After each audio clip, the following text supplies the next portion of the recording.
We're fishing on a windy north wind. When the wind's out of the north, a fisherman should not venture forth, Bill.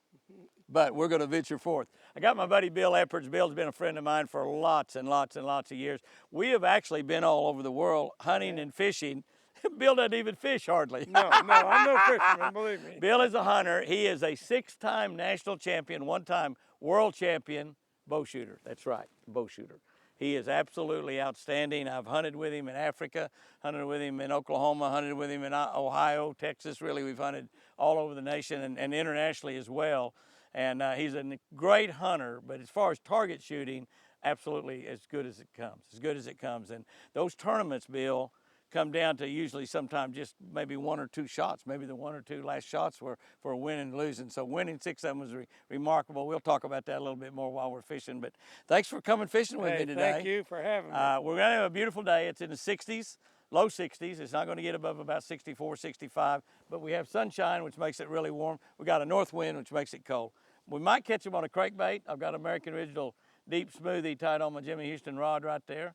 And we might catch them on jigs or worms or spinnerbaits. We really don't know, but we're going to get after it. Let's go catch them. What do you say, Bill? Let's go, buddy. Let's do it, buddy.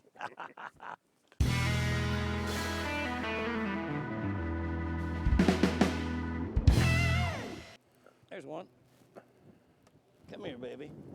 Got one, Bill. Good way to start, huh? That's a great way to start. Didn't take Bill and I long to get one on a deep smoothie.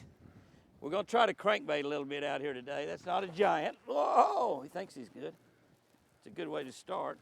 He is hooked in the mouth. He just doesn't look like it. I got him. He's got the back hook barely in his mouth. That's pretty typical right there. Now this hook is swung around and hooked him in the side, but you see how he barely got it, barely got the back side of that bait.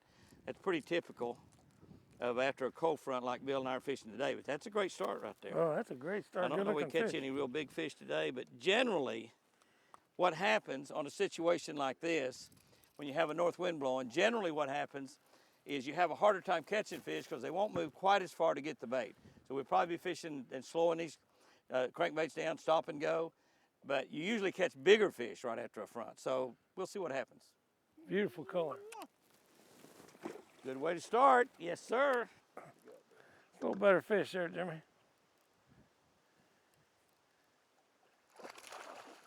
What you got, Bill?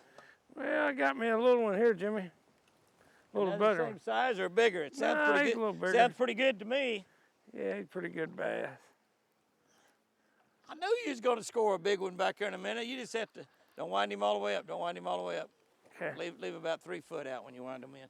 Just pull him up. Yeah, I'll break a rod doing that. Nah, that's hey, don't hold a rod that close to the end. That's a good rod you have there. It's got my name on it. Yeah, you want to leave out about 3 or 4 foot of line, then you can lift them in like that. Okay. Just don't want to put much pressure on that rod tip.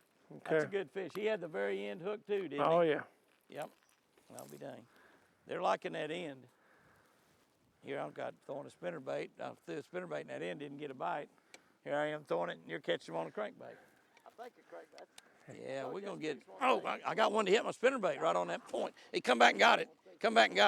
Hit that red man spinnerbait and missed it. Man, come back and got it. What a beautiful Got him fish. wrapped around a tree. I don't know if I got him now. Oh, you got him. That's good fish Yeah, too. he hit my red man spinnerbait. He was on the point. Just like, come here, baby. Come here, pal. So Yeah, see, leave out about 5 foot of line. Okay. That way you put a lot of pressure on that tip when you grab it down toward the end. That's a nice fish right there. Yes, sir. Almost as big as the one you just caught. There might have been more than one fish there, but because I missed one, I think was a little bigger than that one, and then that one hit it. Probably the same fish. Oh, there's one, a small one. He's all right. It's a little Pretty fish. There are some fish in the ends. I haven't seen any shad in these ends, but the fish are coming up in here. There may be some shad that I'm just not seeing. But he hit a red man spinnerbait, and I missed another one that was a pretty decent one. Not giant, but pretty good size. I figure we catch the biggest ones on those crankbaits, really, to be honest with you. On them. Oh, there's one. Oh, yeah. It's a small one. There are some small ones up shallow. We might this afternoon, Bill, we might be more fish up in shallow water. That's not a tiny one, but he's not near as big as what I was catching on a crankbait. About like that other one I caught on a spinnerbait a minute ago. And a pretty color. Man. Yeah, beautiful fish. A little bigger than I thought. That's a male bass, didn't have a big belly on him. That's a little bit bigger fish than I thought he was. Well, I was complaining about the size of that fish. I wouldn't complain on that one, Jimmy. Yeah, I'll take all those complaints back. You should. You should. Bill, I know you teach a lot of people. You always help me every time you and I got to shoot together, and we've shot together quite a bit over the years. And you can always see some little something every time that I may not be doing as well as I should. And I've killed a lot of animals with a bow. I've bowed since I was 16. But what's the most common thing that people need to think about to become a better bow shooter, to get better easily? Well, I think, one of the big things about shooting archery is doing the same thing every time. And that's by having somebody show you the correct technique. And the main thing is having a bow and arrow to fit you. If it doesn't fit you, Jimmy, you start off, anchoring correctly, and then you go in correctly, the bow's too long or too short. And it's a big deal. It's like you show me how to fish. I know nothing about fishing. But when you show me how to do and tell me how to do it, I try to do that. And if you get somebody that can set the bow up, set it up correctly, archery is about repetition, doing the same thing every time. And, that'll make you progress and I think, help you out a lot. So if somebody's wanting to get into archery and buy a bow, Bass Pro Shop, of course, sells thousands of bows. They have archery experts in every store. And so it would be good if you're thinking about buying a bow just to go into Bass Pro Shop and the guy back there behind the counter in the archery department and tell him, this is my first bow. And I know that one of the best things is to get it set up for me. Will you help me do it?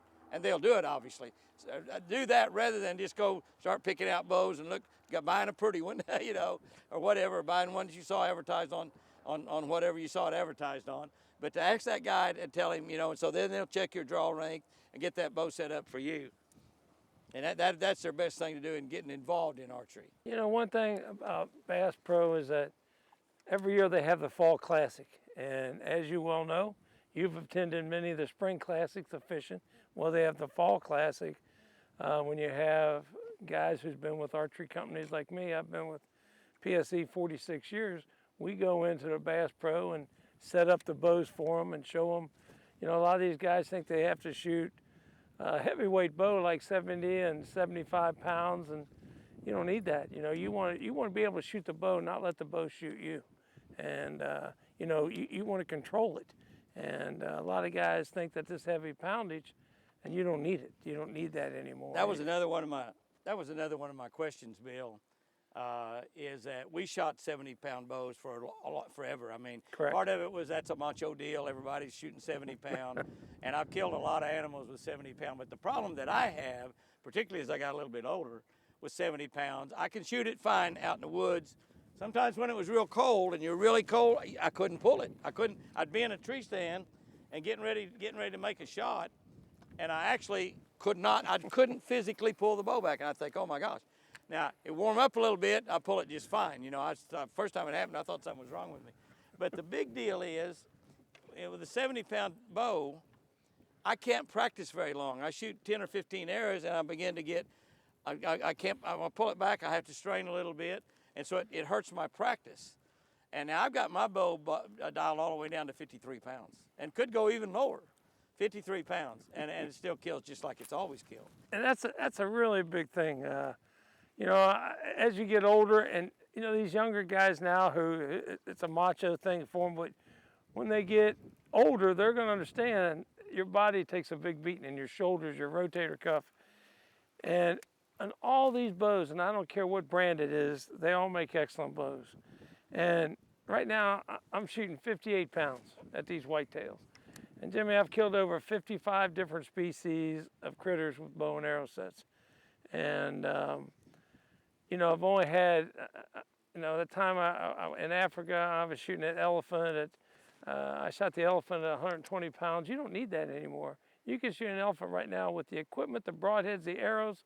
70 pounds wouldn't bother me a bit. Really? Yeah, Yes, and you know, don't let get hung up on that high poundage. Go into your pro shop like Bass Pro. Go into your local pro shop also, and get the boat to fit you where it's comfortable. That with the new arrows and the broadheads these days, you can take anything on the planet. You know, Jimmy, you and I are doing a lot of public speaking, and I always get asked the questions. You know, are you good all the time? And my answer is no, I'm not. I just got to be good. I just got to be good when it's time. One shot. And that's the truth. You know, it's a group of one, and I think I told you that one time when you and Pete Shepley was putting 12 or 14 arrows side by side, and I told you, Bill, all I worry about is a group of one. That's it. That's it. You don't have to be good all the time. Just be good when it's time, and that's an important part. Whether you're fishing, whether you're hooking a fish, whether you're shooting an animal, you just got to be good when it's time and be able to handle that pressure and follow through on form, and you got the right thing. And I thought there was a fish, but it wasn't.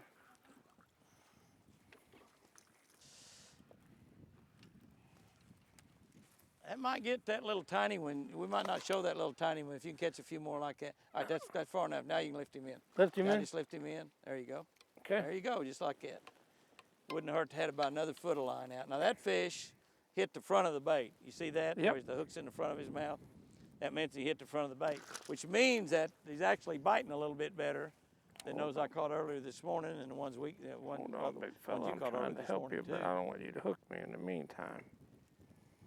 That's all right, Bill. If you get hooked, I have a totally painless technique. Yeah. I'm taking hooks out.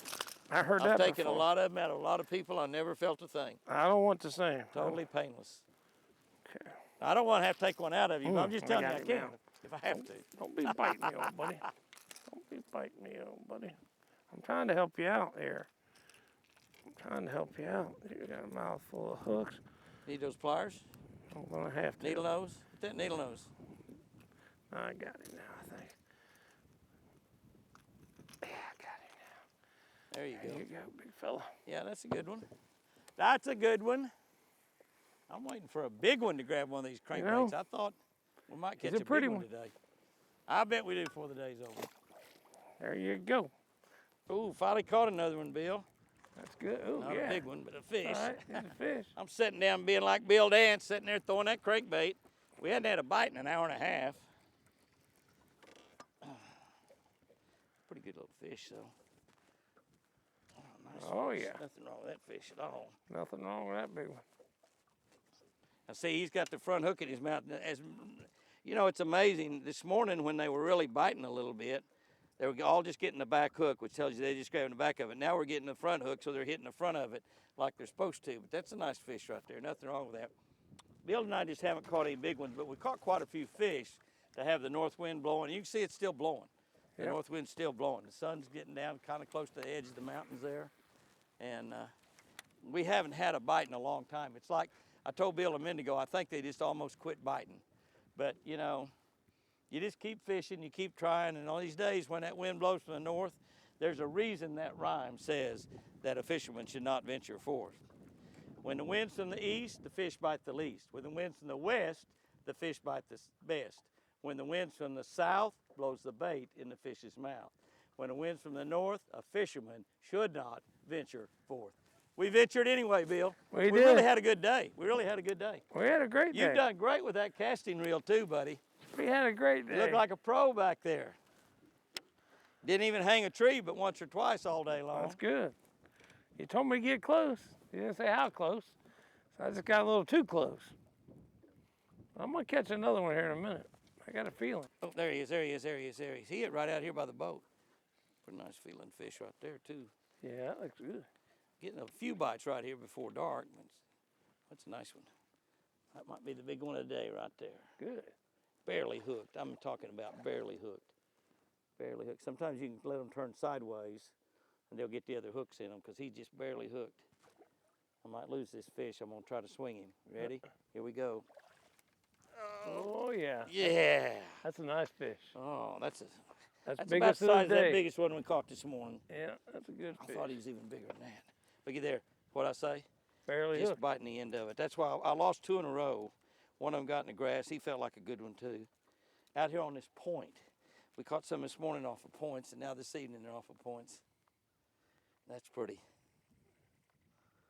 Oh, I love it. I love it. I should get a picture with that. That's what I call good southern sugar right there. That's a pretty fish. This is what the photographers call the golden time of the evening, Bill. You know that. Got him? Yeah, I got it. Yeah, you got him. Pretty nice one, Bill. Pretty nice one. I Stay knew on my I'd trolling catch it. motor. We don't want him in the trolling motor. Okay. Woo. That's one of your best ones of the day, I think, buddy. Out there on that point, wasn't he? Yeah. Close to the tree. Come on, baby. Don't. They are starting to bite just a little bit. That wind is laid down. You might be trying to switch around a little bit. Remember now, if you're going to boat flip, you can leave about 5 foot of line out. Yep. Get him up there. Just taking my time with it. I got 2. Oh, you got 2! He's got 2 on there. Did one of them come off? No. They're both still on there? Yeah. Oh my gosh, Bill. Show Look at- off. Look at. Look at that. Look at that. Both good ones, too.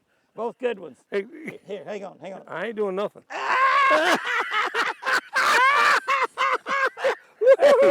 No. Hold it. Hold. Get a hold of the bait. Get a hold of the bait. Hold I it got good. the Hold bait. it good. Hold it good. Hold right up there. Hold it right up there. You got it. Woo! Woo! Look at that. Turn around a little bit. Turn this way. Oh. Wait. We just had a tip on Jimmy, and this here beats the end of the day because I just caught 2 bass on one lure at the same time. And good ones. Both of them good ones. Look at that, will All right, you? get that bait I out. got you. Looky there, Bill. Come on, baby, don't mess Well, I it. tell you, if we put 3 hooks on there, you'd have probably had 3. Man. You got him hooked good. Yeah, Unhook him there. They can't breathe out of water. I know. I'm trying. No, I'm hooked. You can't breathe underwater. No, no. Man, I don't know, Jimmy. You take it. Let me give this one. You take this one. I got this one. You got it wound in there. We don't have any barbs. I got all my barbs smashed down. Ah, look at that. That's 2 nice ones right there. That's right.